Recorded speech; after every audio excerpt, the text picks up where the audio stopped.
As always, don't forget to check the video description down below for the best price on parts and tools I use in today's video. And today, I'm with my buddies Z and We from Bolt Films. Come check out our channel, Bolt Films. It's in the description. Hey guys, I'm gonna try and do this one pretty quick. I'm gonna give you a brief overview. Your wheels are held on by 7/8 lug nuts. So take a 7/8 socket, take your lug nuts off, there's 5 of them. You're gonna jack the car up first, obviously. And if you come up under here and reach right up under this plastic cover, there's a solid body piece. Always use jack stands. A good place to put your jack stands is there's a little lifting spot you'll see on the side right up under there. That's it. So you put a jack stand there, make sure the car doesn't fall. Obviously I don't have one, but I'm supposed to tell you that. Make sure you're safe. Now, once you take your wheel off, you're going to be looking at your brake rotor. You're gonna have pads. The pads are gonna be sitting in here. You're gonna have this caliper here. All right, you're gonna have these slide pins, and this caliper is gonna be sitting right here. There's gonna be a 14mm holding it on there and holding it on at the bottom one, okay?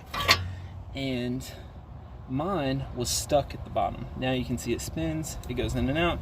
Yours may be stuck. You can do a search, Fixbook, stuck caliper slide pin or something like that, and I'll walk you through a video. It's like 8 years old or something. I'll show you how to loosen that up. Basically, I just took a pair of vice grips, spun it, pushed, was able to get it out. Make sure you take some brake grease, grease up your slide pins. It looks like, well, it looks like this right here. Now I'm gonna have to clean this one, but anyways, just make sure there's grease on there, stick it back in. I'm gonna clean mine first. And you're gonna take your pads off, you're gonna put your new pads on. This piston is gonna be sticking out to about here. You're gonna take a C-clamp, take your pads, or at least one pad, set it in there, put your C-clamp up here. With your left hand, hold the C-clamp. With your right hand, begin to spin until that piston slowly goes back and becomes flush, like this one right here. Then, when you put this caliper back onto your new pads, it'll slip over. You'll be able to put your slide in, you'll be able to put your bolts back in, and you'll be able to fit this caliper over the new pads. Also, if you're replacing this rotor, you're always going to want to measure the minimum thickness.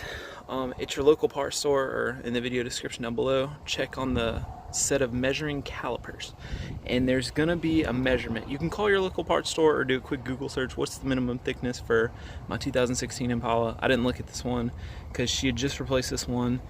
The other side went metal to metal, so I'm just gonna replace that one. Sometimes it's stamped on the outside of the rotor. I don't see it on this one or in here. I'm guessing it's gonna be like 24mm or something along those lines. If it's below that minimum thickness, for the car to be safe, you need to replace this rotor. If you're gonna replace the rotor, it's gonna be a 21mm here and a 21mm here, and I've actually got them off on the other side.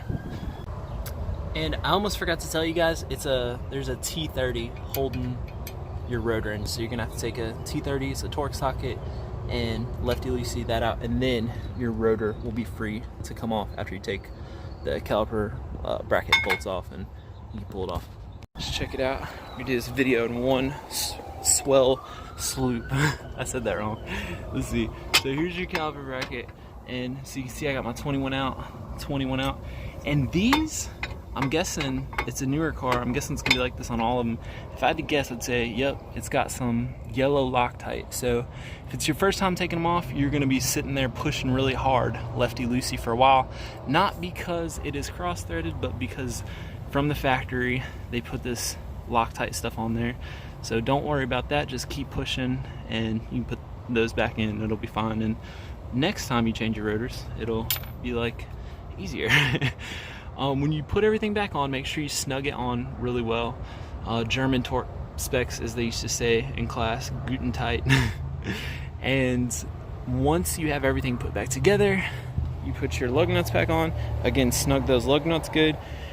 Very important, once you get in the vehicle, before you attempt to drive the vehicle, if there's anything in front of you or anything behind you and you don't do what I'm about to tell you, you're gonna hit it, because your pistons are compressed back, First time you hit the brake pedal, it's going to go straight to the floor. It's because the pistons are coming back out and you're going to regain the brake pressure.